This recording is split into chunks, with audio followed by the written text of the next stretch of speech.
दोस्तों नमस्कार, सत श्री अकाल, आदाब। दोस्तों आज हस्ताक्षर में सबसे पहले एक युवा शायर करण कटारिया की एक गजल के कुछ शेर। जुल्म के कानून हैं या हक मजदूर के, जुल्म के कानून हैं या हक मजदूर के, आज खतरे में पड़ी किसानी देखिए। बाप का समझे है अपने माल मेरे मुल्क को, बाप का समझे हैं अपने माल मेरे मुल्क को, खोखले वादों की उनकी राय गानी देखिए। बच्चे बूढ़े औरतें मजलूम, बच्चे बूढ़े औरतें मजलूम, बेबस है हर कोई, जहन पे सबके चोट की निशानी देखिए। और आगे देखिए, आज सड़कों पर उतरा है हुजूम जो तूफान का, आज सड़कों पर उतरा है हुजूम जो तूफान का, आप भी इनकी जरा आतिश फिशानी देखिए। जुल्म के कानून हैं या हक मजदूर के, आज खतरे में पड़ी किसानी देखिए। दोस्तों हस्ताक्षर में आज जिस विषय पर हम चर्चा करने जा रहे हैं, आप समझ गए होंगे, किसान और किसानी जो खतरे में है। दोस्तों दिन ब दिन ठंड उतरती जा रही है, तापमान 4, 3, 2, 1 होता चला जा रहा है। आप अगर कार में हैं, एक हाथ बाहर निकाल कर देखिए, आपका हाथ बर्फ हो जाएगा।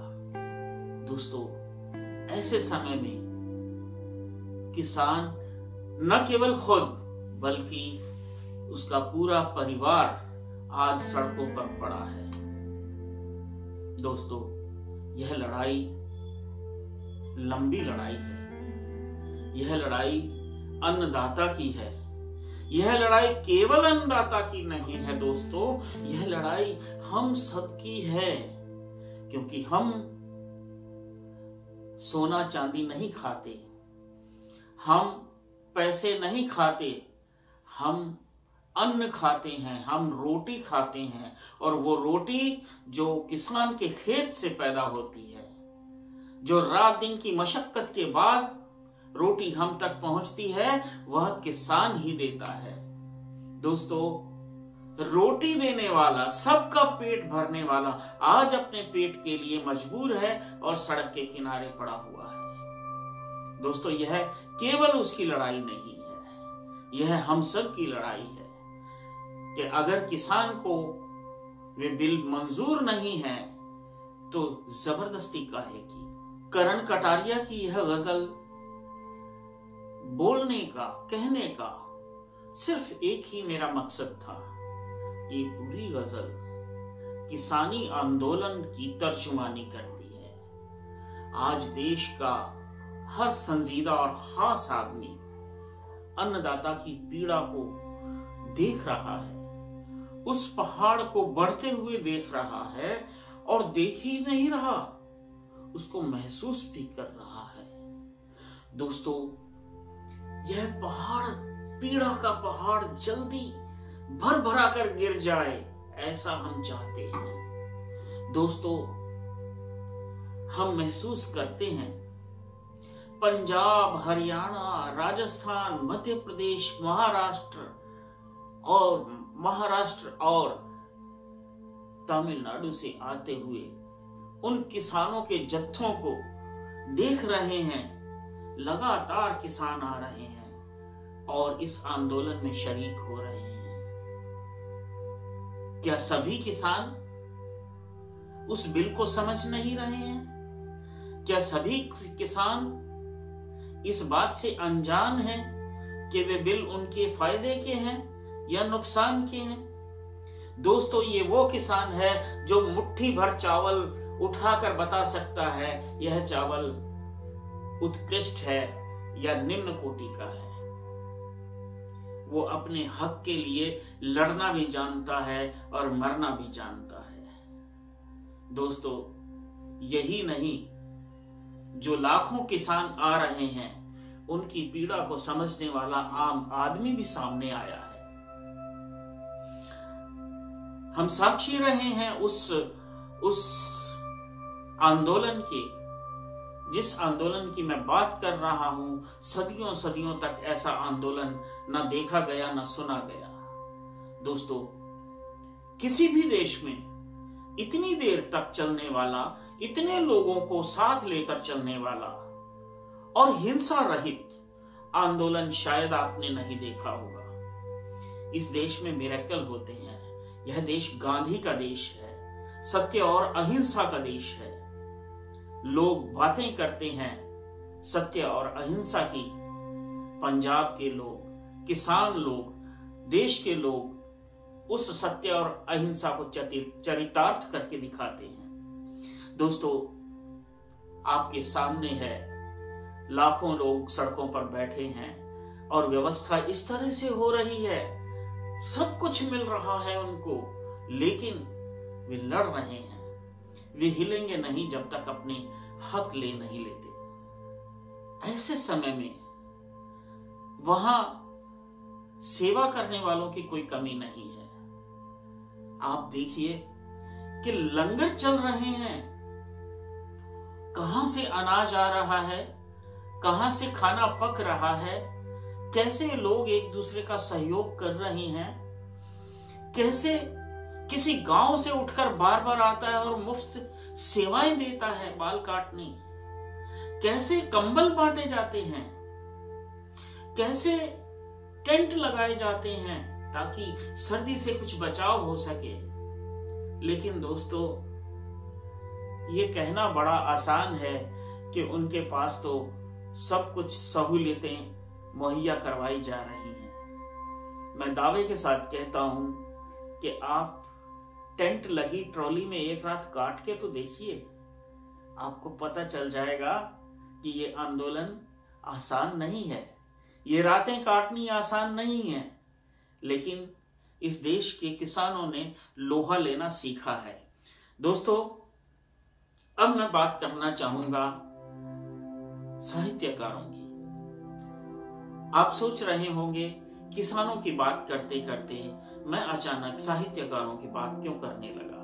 अदब, साहित्य, कला, संस्कृति, ये सारे किसी भी समय की परिस्थितियों को हमारे सामने उजागर करते हैं। दोस्तों, आजादी से पहले अंग्रेजों को खदेड़ने में साहित्यकारों का एक बड़ा रोल था, एक बड़ी भूमिका थी।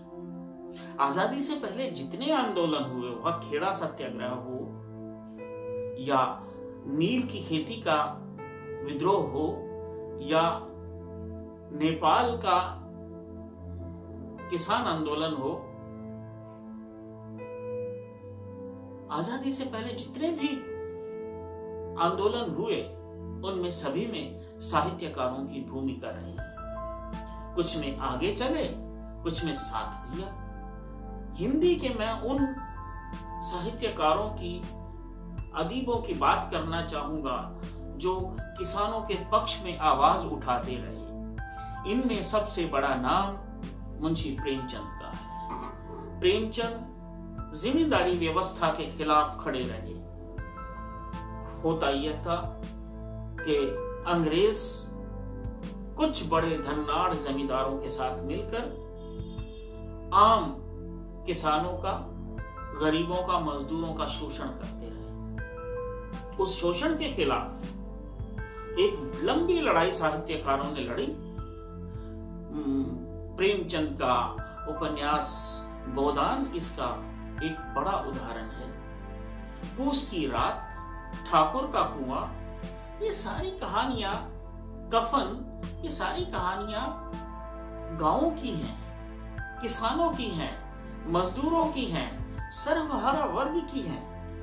दोस्तों, दूसरा नाम है फणीश्वर नाथ रेणु। जैसा कि हम सब जानते हैं, फणीश्वर नाथ रेणु की इस साल जन्म शताब्दी मनाई जा रही है। और दोस्तों, पद्मश्री फणीश्वर नाथ रेणु की सभी रचनाएं, तमाम रचनाएं किसानों के पक्ष में उतरती हैं, किसानों की कहानी कहती हैं, खेतों की कहानी कहती हैं, फसलों की कहानी कहती हैं, किसानों के प्रति हुए शोषण की कहानी कहती हैं।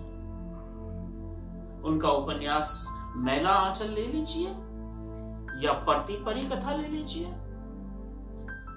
उनकी कहानियां पहलवान की ढोलक, पंचलाइट, तीसरी कसम, मारे गए गुलफाम जिस पर तीसरी कसम फिल्म बनी, ये सभी कहानियां ग्रामीण व्यवस्था, ग्रामीण किसान की कहानियां हैं, ग्रामीण व्यक्ति की कहानियां हैं, गांव की कहानियां हैं। हिंदी साहित्य में राम वृक्ष बेनीपुरी भी एक ऐसा नाम है जो किसानों के साथ खड़े रहे और किसानों के लिए रचनाएं लिखे। दोस्तों, इस बीच हमें उर्दू शायरों को भी नहीं भूलना चाहिए। फैज अहमद फैज, जिनकी कई रचनाएं जो आम आदमी के लिए थी, किसानों के लिए थी। ए खाक नशीनो उठ बैठो, वो वक्त करीब आ पहुंचा है, जब तख्त उछाले जाएंगे, जब ताज गिराए जाएंगे। ये एक इनकलाबी पोएट्री है। इस आंदोलन में वक्त गवाह रहेगा कि पंजाब के कवि, पंजाब के साहित्यकार, पंजाब के गीतकार, गाने वाले सभी लोग इस आंदोलन में बढ़ चढ़कर हिस्सा ले रहे हैं और अपने अपने तरीके से किसानों का साथ दे रहे हैं। दोस्तों, ऐसे समय में हम हस्ताक्षर की तरफ से हिंदी साहित्य के जुड़े हुए तमाम कवियों, लेखकों, साहित्यकारों, उपन्यासकारों, कवियों को ये अपील करते हैं कि वे किसानों के पक्ष में उतरें और किसानों की बात कहें, अन्नदाता की बात कहें, जिसकी रोटी हम खा रहे हैं। दोस्तों, कभी भी हमें ये बात नहीं भूलनी चाहिए कि हम तक रोटी पहुंचाने वाला आज सड़क पर है। हिंदी साहित्य हो, कन्नड़ साहित्य हो, हिंदी साहित्य हो, पंजाबी साहित्य हो, मलयालम हो, कन्नड़ हो, किसी भी भाषा का कवि हो, मराठी हो, वह अपने अपने तरीके से किसानों की बात कहे, इस आंदोलन में योगदान दे। और फिर कोई कवि कहे, लोह कलम छिन गई तो क्या गम है, खूने दिल में डुबोली हैं उंगलियां में। दोस्तों, आज हस्ताक्षर में इतना ही। अगली बार फिर से हम किसानों की बात करेंगे, क्योंकि हम भी किसानों के साथ उसी तरह जुड़े हुए हैं जैसे अन्य साहित्यकार जुड़े हुए हैं, कवि जुड़े हुए हैं, लेखक जुड़े हुए हैं, आर्टिस्ट जुड़े हुए हैं। बहुत बहुत शुक्रिया, बहुत बहुत मेहरबानी, आपने यह एपिसोड देखा और उम्मीद करता हूँ आपको हमारा प्रयास पसंद आया होगा। अगर आपको पसंद आया है तो आप इस चैनल को सब्सक्राइब करें, लाइक करें और आगे ज्यादा से ज्यादा शेयर करें, ताकि ये बात लोगों तक पहुंच सके, आवाम तक पहुंच सके। धन्यवाद। जय हिंद। इनकलाब जिंदाबाद।